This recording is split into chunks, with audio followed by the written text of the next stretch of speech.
ایک دن پہلے آپ کے نالج میں یہ ہے، ہم سب اس کو ڈسکس کر چکے ہیں میڈیا کے اوپر، کہ چیف جسٹس اسلام آباد ہائی کورٹ آنریبل عامر فاروق صاحب نے یہ کہا کہ عمران خان کو چونکہ سینٹینس کوش ہو گیا تھا پچھلے کیس کے اندر، تو وہ تو ایک اب آرڈنری پریزنر ہے اور ان کو اڈیالہ جیل میں ہونا چاہیے. اب ظاہر ہے کہ لیگل پوائنٹ ہے اور اس کا لطیف کھوسہ صاحب نے ذکر کیا، لیکن آپ میں سے کسی کو بھی اتنا معصوم نہیں ہونا چاہیے اسٹیج کے اوپر. اگر آپ میں سے کوئی اتنا معصوم ہے تو فوری طور پہ غیر معصوم ہو جائے کہ عمران خان کی جو شفٹنگ ہوئی ہے اٹک جیل سے اڈیالہ جیل میں، یہ کسی لیگل پوائنٹ اور پرنسپل پہ نہیں ہوئی. اگر لیگل پوائنٹ اور پرنسپل میٹر کرتا تو پہلے دن سے ہی وہ اڈیالہ جیل میں ہوتے. اگر لا میٹر کرتا، اگر قانون میٹر کرتا تو وہ گرفتار ہی نہ ہوتے. اگر قانون میٹر کرتا تو یہ 200 کے قریب جو ایف آئی آرز ان کے خلاف رجسٹر ہیں یہ رجسٹر ہی نہ ہوتی.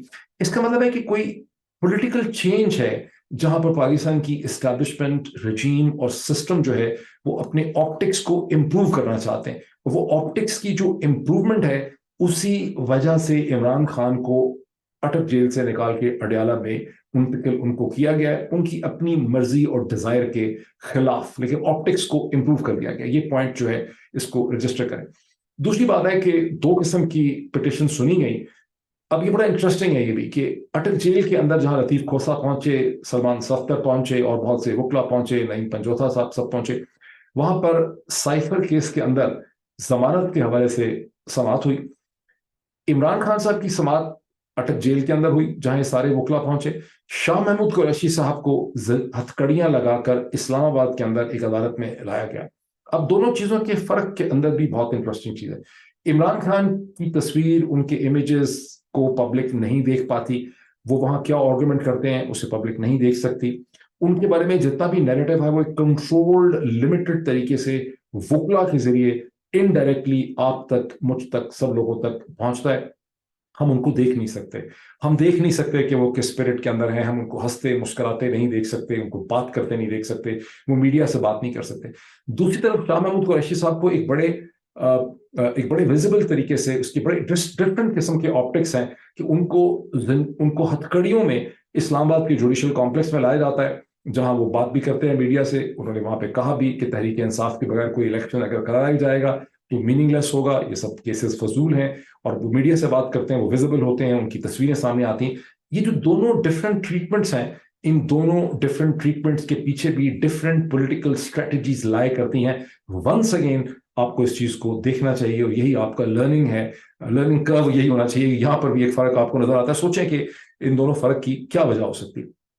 اب یہ جو ایف آئی اے نے ابھی تک، لطیف کھوسہ صاحب نے بہت انٹرسٹنگ بات کی. وہ عمران خان جو پی ٹی آئی کا آفیشیل چینل ہے اس کے اوپر ان کی 14 منٹ کی جو پریس ٹاک ہے لطیف کھوسہ صاحب کی، وہ پڑی ہوئی ہے، اس کو آپ کو دیکھنا چاہیے. اٹس اے فنی ڈسکشن جس میں انہوں نے باقی سب چیزیں تو کی. انہوں نے فوراً سے یہ بھی بتایا کہ جو سائفر کیس ہے کتنا فضول بیہودہ نان سینسیکل کیس ہے، بیکاز جب 2 دفعہ نیشنل سیکیورٹی کاؤنسل کمیٹی کی میٹنگ ہوتی ہے سائفر کے حوالے سے، جس میں 10-10 15-15 20-20 لوگ جو ہیں اس کے اندر موجود ہوتے ہیں، اور جب وہ کمیٹی کی رپورٹنگ اخباروں میں رپورٹ ہوتی ہے، تمام اخباروں میں، آپ کے 6 تو انگریزی کے اخبار ہیں اور باقی آپ کے پتہ نہیں کتنے اردو کے اخبار ہیں، اور ٹیلی ویژن چینلز بھی اس کو رپورٹ کرتے ہیں، اور ساری اس کی جو کاروائی ہے وہ سامنے آ جاتی ہے. پھر اس کے حوالے سے پھر ایک ڈیمارشے ایشو ہوتا ہے یو ایس ایمبیسی کو. تو اس کے بعد کیڑا سیکرٹ باقی رہ گیا؟ کون سا ایسا راز رہ چکا تھا سائفر کے حوالے سے جس نے چوری ہونا تھا، جس نے کہیں چلے جانا تھا، اور کون سی تنصیبات اور کون سا نیوکلیئر اور کون سا بم اور کون سے ایٹمی راز جو ہیں یہاں پر لیک ہو گئے؟ یہ لطیف کھوسہ صاحب نے کہا، میں پہلے بھی کئی دفعہ کہہ چکا ہوں.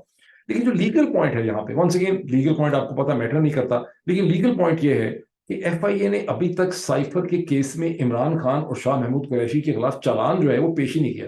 جب چالان پیش نہیں کیا تو اسپیشل کورٹ کے جو جج صاحب ہیں ذوالقرنین صاحب، وہ پابند تھے، اگر لا میٹر کرتا ہوتا، کہ وہ عمران خان کو اور شاہ محمود قریشی کو ضمانت پہ رہا کر دیتے. لیکن لطیف کھوسہ صاحب نے یہی چیز ایکسپلین کی ہے کہ باوجود اس کے کہ چالان پیش نہیں کیا گیا، عمران خان اور شاہ محمود قریشی کا جوڈیشل ریمانڈ جو ہے اسے ایکسٹینڈ کر دیا گیا ہے ٹل 10 اکتوبر. اچھا، دوسری طرف یہ ہے کہ جو پٹیشن اسلام آباد ہائی کورٹ میں تھی کہ ان کیمرہ ٹرائل ہونا چاہیے، یہ اوپن ٹرائل ہونا چاہیے، اس میں اسلام آباد ہائی کورٹ نے 2 اکتوبر تاریخ رکھی ہے سائفر کے کیس میں ضمانت کی، اور کہا ہے کہ یہ اسلام آباد میں ہو، یہ اوپن ٹرائل. لیکن ساتھ ہی انہوں نے یہ بات بھی لگا دی ہے کہ اگر ایف آئی اے انسسٹ کرتی ہے اور ایویڈنس لے کے آتی ہے اور جواب دیتی ہے کہ ہم ان کیمرہ ٹرائل مانگتے ہیں تو پھر غیر متعلقہ irrelevant لوگ جو ہیں ان کو اس ٹرائل وہ اس کی سماعت سے ان کو باہر نکال دیا جائے گا. تو پھر آپ اس کو اسلام آباد میں کریں یا کراچی میں کریں اس سے کیا فرق پڑے گا, بیکاز اگر اس میں اخباری رپورٹرز نہیں ہوں گے, صرف وکیل ہوں گے, اور وکیلوں کی نیریٹو کی کیا امپورٹنس ہے, پھر دنیا تو اسے نہیں دیکھ سکے گی. دوسری اس کا المیہ دیکھیں, پولیٹیکل کنٹراسٹ دیکھیں کہ یہ سب کچھ ایک ایسے وقت میں ہو رہا ہے. یہ انسسٹنس کہ عمران خان کا یہ بےہودہ کیس جس کا کوئی سر پیر نہیں ہے, اس کا ہم نے ایک خفیہ چھپ کے ٹرائل کرنا ہے کیونکہ اس میں اتنے خوفناک ہمارے ایٹمی راز جو ہیں وہ باہر نکل جائیں گے دنیا کے سامنے. یہ ایک ایسے وقت میں ہو رہا ہے جب پاکستان کے نئے چیف جسٹس آنریبل قاضی فائز عیسیٰ صاحب یہ کہہ رہے ہیں کہ سپریم کورٹ کی جو پروسیڈنگز ہیں وہ اوپن براڈ کاسٹ ہوں, اس کو ٹیلی ویژن پہ دیکھا جائے, جو ایک بڑی اچھی چیز ہے, بڑی اچھوتی چیز ہے, بڑی انوویٹو قسم کی چیز ہے. ایون امریکن سپریم کورٹ کی جو پروسیڈنگ ہے وہ ٹیلی وائز نہیں ہوتی. چھوٹی چھوٹی جو ٹرائل کورٹس ہوتی ہیں یا اسپیشل کورٹس ہوتی ہیں یا مختلف کمرشل کورٹس ہوتی ہیں, کمرشل تو نہیں لیکن ڈیفرنٹلی پبلک میٹرز کی کورٹس ہوتی ہیں, ان کا وہ ٹرائلز ان کی ویزیبل ہوتے ہیں, لیکن بہت سی کورٹس کے امریکہ میں بھی ٹرائل جو ہے وہ براڈ کاسٹ نہیں ہوتے. لیکن ایک ایسے ماحول میں جہاں سپریم کورٹ ٹریڈیشن سیٹ کرنا چاہ رہی ہے کہ سپریم کورٹ کی پروسیڈنگز کو کانسٹیٹیوشنل میٹرز پہ پوری دنیا دیکھ سکے, وہاں عمران خان کا اتنا ٹیڑھا کیس ہے جس کا ٹرائل ایک خفیہ طریقے پہ کرنے میں پاکستان کی پروسیکیوشن اور حکومت جو ہے وہ بہت انٹرسٹڈ ہے. اب آتے ہیں ویری امپورٹنٹ ایشو, دی ایلیفنٹ ان دا روم. پاکستان کے army chief general Asim Munir صاحب کی جو ارائیول یہاں متوقع تھا 27 یا 28 ستمبر کو, وہ نہیں آ رہے. وہ کیوں نہیں آ رہے؟ میں نے بہت زور لگایا, میں نے بہت بات کرنے کی کوشش کی ہے, میں نے بہت کوشچنز اس حوالے سے پوچھے ہیں, لیکن جو چیز کنفرمڈ ہے یہ کہ آفیشیل انویٹیشن ان کا ایگزسٹ کرتا ہے جو 4-6 ہفتے پہلے ان کو دیا گیا تھا, اس کا پورا ایک اسکیڈول بنا ہوا ہے. لیکن کوئی ایسا ڈس ایگریمنٹ ہے دونوں سائڈز کے درمیان میں جو شاید ریزالو نہیں ہو سکا. کوئی ایسی ایکسپیکٹیشنز ہیں from one of the other side. یہ بھی مجھے نہیں کلیئر کہ وہ ایکسپیکٹیشنز کس کی ہیں, لیکن میں اسپیکولیٹ کیا کر رہا ہوں. میرا یہ خیال ہے کہ وہ ایکسپیکٹیشنز امریکن سائڈ سے ہیں. امریکن سائڈ کی کچھ نہ کچھ ایسی ایکسپیکٹیشنز یا ڈیمانڈز ہیں جو ان کو لگتا ہے کہ پوری نہیں ہوئی, اور وہ چاہیں گے کہ جنرل عاصم منیر پہلے ان توقعات پہ پورے اتریں اور پھر وہ یہاں پہ آئیں. یہ میرا ٹوٹل اپنا انالیسس ہے after talking to several people. جو پتہ مجھے چلا ہے اس میں 2 پوائنٹس آف ویو ہیں. ایک پوائنٹس آف ویو ہے کہ بہت جلدی یہ ری اسکیڈول ہوگا اور 20 اکتوبر سے پہلے وہ یہاں پہ واشنگٹن میں ہوں گے. دوسرا پوائنٹ آف ویو ہے کہ یہ چیز لٹک گئی ہے اور یہ شاید اگر لٹکتی رہے گی اور کہیں دسمبر سے پہلے یہ چیز نہیں ہو سکے گی. اچھا, اب یہ بھی ہوتا ہے کہ جتنا چونکہ واشنگٹن بزی ہے, واشنگٹن پوری دنیا کا دارالخلافہ ہے, خالی امریکہ کا دارالخلافہ نہیں ہے, اور یہاں دنیا سے خالی ڈیل نہیں کرنا, امریکہ کے اندر بھی ایک وقت پڑا ہوتا ہے, کارپوریشنز کو انٹرنل پالیٹکس ہوتی ہے, بہت سے جھگڑے یہاں پہ چل رہے ہوتے ہیں, اور ایک دفعہ جب ایک اسکیڈول مس ہو جائے, کیونکہ اسکیڈول ہوتا ہی 2 دنوں کا اسکیڈول ہونا ہے, 2-2.5 دنوں کا, تو جب ایک دفعہ وہ اسکیڈول مس ہو جاتا ہے تو اس کو ری اسکیڈول ایسا نہیں ہے جس طرح سے لاہور کراچی میں کوئی چیز اگلے دن ری اسکیڈول ہو سکتی ہے. یہاں اس چیز کو ری اسکیڈول ہوتے کئی ہفتے لگ جاتے ہیں. تو ٹرپ ان کا ہونا ہے, اس نے ری اسکیڈول اب ہونا ہے, اور اس سے پہلے کچھ نہ کچھ چیزوں نے طے پانا. میرا یہ خیال ہے, جیسے میں نے کہا کہ میرا پیور انالیسس ہے, کہ امریکن سائڈ کی کچھ ایکسپیکٹیشنز ہوں گی جو پوری نہیں ہوئی. وہ میں کیوں کہہ رہا ہوں؟ دونوں سائڈز کو اگر آپ دیکھیں, پاکستان کی ملٹری اسٹیبلشمنٹ کو دیکھیں جس کی آف کورس امریکہ کے لیے بہت امپورٹنس ہے. میں تھوڑا سا آپ کو اس کی وضاحت بھی کر دوں بیک گراؤنڈ کے طور پہ. گزشتہ 8-9 مہینے میں 10 مہینے میں میری بہت سے لوگوں سے ملاقات ہوئی, جس میں کچھ آفیشلز ہیں, کچھ سینی آفیشلز ہیں, کچھ لوگ ویسے پولیٹیکل پروسیس کے قریب ہیں. اس میں ایک کانسٹنٹ چیز کو بار بار دہرایا گیا, وہ یہ ہے کہ پاکستان کی ملٹری اسٹیبلشمنٹ امریکہ کے لیے بہت اہمیت رکھتی. اس کی وجہ یہ ہے کہ امریکہ جس طرح سے گزشتہ 70 سال میں یا 60 سال میں پاکستان کو دیکھتا ہے, وہ سمجھتے ہیں کہ پاکستان سے اگر ان کو کوئی پاکستان کے اندر کی ڈلیوری چاہیے یا ریجنل ڈلیوری چاہیے, افغانستان کے حوالے سے, ہندوستان کے حوالے سے, ایران کے حوالے سے, مشرق وسطیٰ کے حوالے سے, انٹرنل پالیٹکس میں ان کو کوئی چیز کچھ بھی چاہیے امریکہ کو, تو اس کو ڈلیور صرف GHQ کر سکتا ہے. پاکستان کے اندر کوئی ایسا اور انسٹیٹیوشن ہے ہی نہیں جسے پاکستان کے معاملات میں کنٹرول حاصل ہو اور جو ریجن میں کوئی چیز ڈلیور کر سکے. تو امریکہ کی تمام تر جو توقعات ہوتی ہیں اور ان کا جو پرائمل فنڈامنٹل ریلیشن شپ ہے, بنیادی ریلیشن شپ ہے, وہ پاکستان کی فوج کے ساتھ ہے. وہ پاکستان کے کسی ایک پرٹیکولر آرمی چیف کے ساتھ نہیں ہوتا. انہیں اس سے کوئی فرق نہیں پڑتا کہ آرمی چیف کون ہے,